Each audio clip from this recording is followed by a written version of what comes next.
Mainit na chismis. Donnie Pangilinan, may inamin tungkol sa relasyon nila ni Bel Mariano. Grabe, ano iyon? Sabi nila toxic daw yung babaeng ilalayo ka sa tropa. Pangit daw maging girlfriend yung babaeng mahigpit. Ganon din tingin ko dati pero nung iniintindi ko siya, naging masaya lang kami. Ibig sabihin pala ng pagbabawal na yon is mayroon ka ng priority.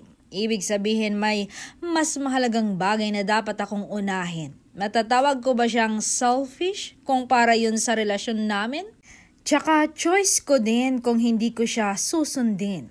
Yung iba kasi dyan sumusobra kapag laging pinapayagan. Tapos kapag sinimulan ng higpitan, sasabihin na dati hindi ka naman ganyan at tingin ko mas toxic yung ganon.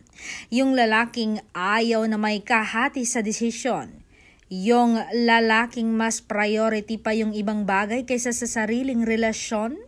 Kaya kung toxic tingin nila sa girlfriend ko, well, thank you sa pagiging toxic niya.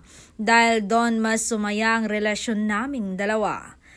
Kaya mag-isip kayong mabuti ngayon kung tama bang pag-isipan ng masama yung taong iniiwas ka lang sa masamang sitwasyon.